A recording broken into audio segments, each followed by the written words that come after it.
Tanda tanya siapa yang matikan saklar pengendali BBM di Air India.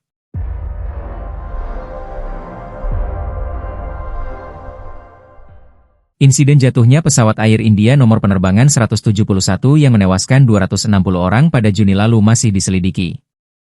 Tim penyelidik menemukan kejanggalan terkait saklar pengendali bahan bakar pesawat Air India. Hanya beberapa detik setelah lepas landas, kedua saklar pengendali bahan bakar Boeing 787 Dreamliner berusia 12 tahun itu tiba-tiba berpindah ke posisi mati, sehingga mesin kekurangan bahan bakar dan memicu kehilangan daya. Perpindahan pengendali bahan bakar ke posisi mati biasanya hanya dilakukan setelah mendarat. Rekaman audio kokpit merekam suara seorang pilot bertanya kepada pilot lainnya mengapa ia mematikan saklar, yang dijawab oleh pilot tersebut bahwa ia tidak melakukannya. Rekaman tersebut tidak menjelaskan siapa yang mengatakan apa. Pada saat lepas landas, kopilot sedang menerbangkan pesawat, sedangkan kapten memantau. Saklar-saklar tersebut kemudian dinyalakan lagi, yang memicu penyalaan ulang mesin secara otomatis. Pada saat pesawat jatuh, diketahui satu mesin mendapatkan kembali daya dorong. Adapun mesin lainnya menyala kembali tetapi belum sempat mendapatkan daya dorong. Pesawat Air India dengan nomor penerbangan 171 hanya mengudara kurang dari 1 menit sebelum jatuh di permukiman padat di kota Ahmedabad, India. Peristiwa itu merupakan salah satu bencana penerbangan paling membingungkan di India. Para penyelidik sedang menyelidiki puing-puing dan perekam kokpit untuk memahami apa yang salah sesaat setelah pesawat lepas landas. Pesawat tersebut naik hingga 625 kaki dalam cuaca cerah, namun kehilangan data lokasi setelah 50 detik, menurut situs Flight Radar 24. Laporan awal dari investigasi tersebut yang dipimpin otoritas India dengan beranggotakan para ahli dari Boeing, General Electric, Air India, regulator India, serta peserta dari AS dan Inggris menimbulkan beberapa pertanyaan.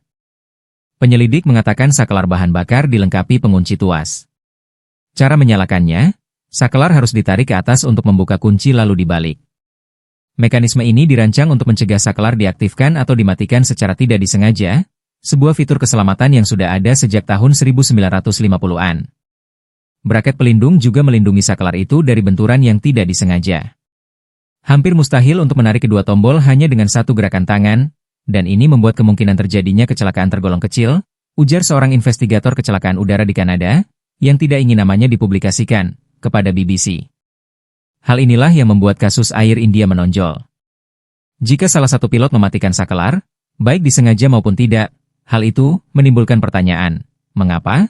Kata Shaun Pruchnicki, mantan penyelidik kecelakaan pesawat dan pakar penerbangan di Ohio State University. Apakah itu disengaja? Atau karena kebingungan?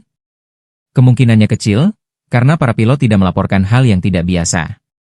Dalam banyak keadaan darurat di kokpit, pilot mungkin menekan tombol yang salah atau membuat pilihan yang salah. Tetapi tidak ada indikasi situasi seperti itu di sini, atau diskusi apapun yang menunjukkan bahwa saklar bahan bakar dinyalakan secara tidak sengaja, katanya. Kesalahan semacam ini biasanya tidak terjadi tanpa masalah yang jelas.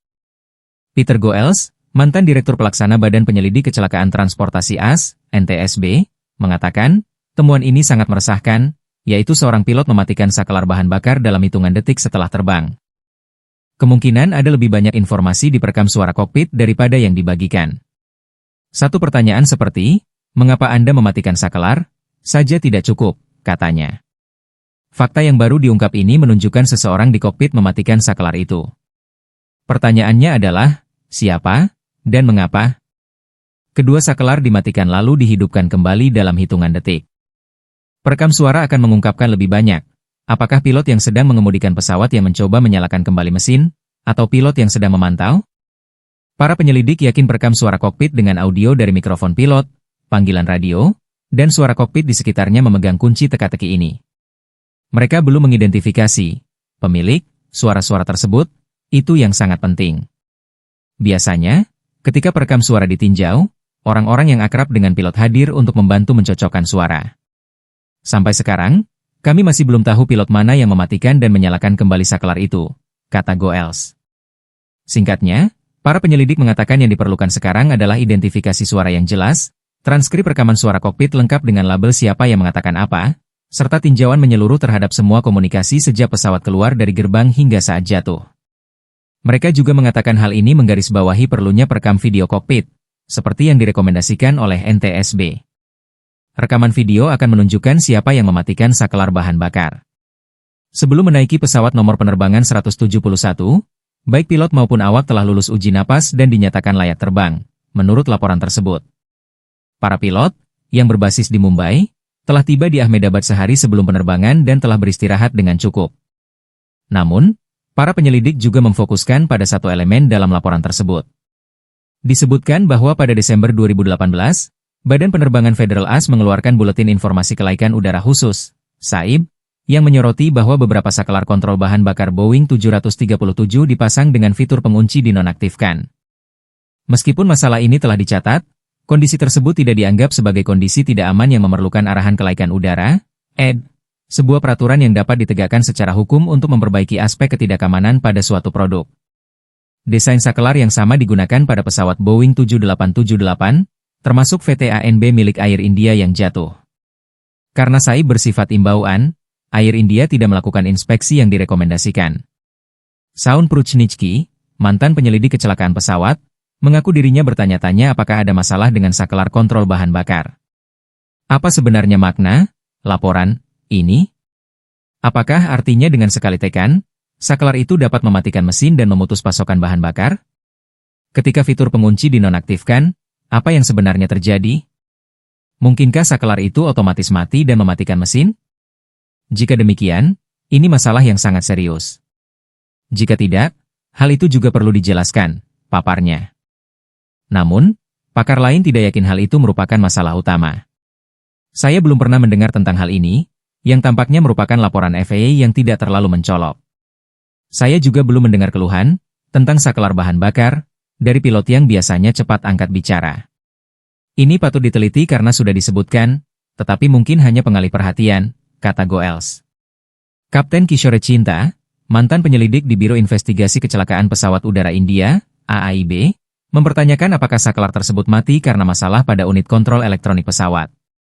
Bisakah saklar pemutus bahan bakar dipicu secara elektronik oleh unit kontrol elektronik pesawat tanpa gerakan pilot? Jika saklar pemutus bahan bakar mati secara elektronik, maka itu perlu dikhawatirkan, katanya kepada BBC. Laporan tersebut menyatakan sampel bahan bakar dari tangki pengisian bahan bakar memuaskan. Para ahli sebelumnya menduga kontaminasi bahan bakar sebagai kemungkinan penyebab kegagalan mesin ganda. Patut dicatat, belum ada peringatan yang dikeluarkan untuk Boeing 787 atau mesin GGN-1B-nya. Kemungkinan kegagalan mekanis dikesampingkan untuk saat ini sambil menunggu penyelidikan lebih lanjut. Laporan tersebut juga menyatakan bahwa turbin udara RAM, RAT, pesawat telah mengembang. Sebuah tanda yang jelas adanya kegagalan sistem utama dan roda pendaratan ditemukan dalam posisi turun atau tidak ditarik. RAT, sebuah baling-baling kecil yang memanjang dari bagian bawah Boeing 787 Dreamliner, berfungsi sebagai generator cadangan darurat. RAT secara otomatis menyala saat penerbangan ketika kedua mesin kehilangan daya atau jika ketiga sistem hidrolik mencatat tekanan yang sangat rendah.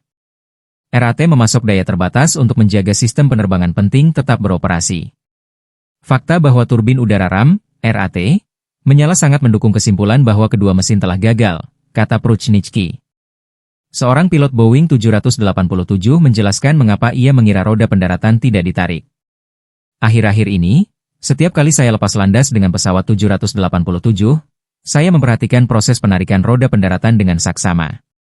Saat tuas roda pendaratan ditarik, ketinggiannya sudah sekitar 200 kaki. Dan seluruh proses penarikan roda pendaratan selesai sekitar 400 kaki, total sekitar 8 detik, berkat sistem hidrolik bertekanan tinggi. Pilot tersebut yakin pilot yang menerbangkan pesawat tidak punya waktu untuk berpikir.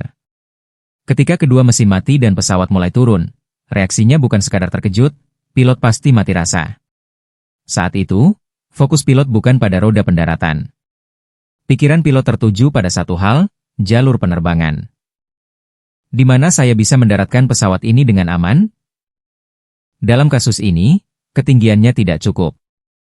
Penyelidik mengatakan pilot mencoba membuat pesawat kembali mengangkasa, tetapi itu terjadi terlalu cepat. Mesin dimatikan lalu dihidupkan kembali. Para pilot menyadari mesin kehilangan daya dorong, kemungkinan besar mereka menyalakan kembali mesin kiri terlebih dahulu, diikuti oleh mesin kanan, kata Pruchnichky. Namun, mesin kanan tidak punya cukup waktu untuk kembali menyala, dan daya dorongnya pun tidak mencukupi. Kedua mesin akhirnya berhasil menyala, tetapi karena mesin kiri dimatikan terlebih dahulu dan mesin kanan terlambat menyala, hasilnya terlambat. Sanak saudara korban kecelakaan telah menunggu dengan cemas hasil laporan awal. Ketika laporan tersebut akhirnya dirilis Sabtu 12 Juli pagi di India, Imtiaz Ali, yang kehilangan saudara laki-laki, ipar perempuan, dan 2 anak mereka yang masih kecil, membacanya dengan saksama. Namun, dia kecewa karena laporannya terdengar seperti deskripsi produk. Selain percakapan terakhir pilot, tidak ada apapun di dalamnya yang benar-benar menunjukkan penyebab kecelakaan. Ia berharap detail lebih lanjut akan dipublikasikan dalam beberapa bulan mendatang. Ini penting bagi kami. Kami ingin tahu persis apa yang terjadi. Itu tidak akan mengubah apapun bagi kami sekarang, kami terus berduka seperti yang telah kami alami sejak hari itu. Tapi setidaknya kami akan mendapatkan beberapa jawaban, kata Ali.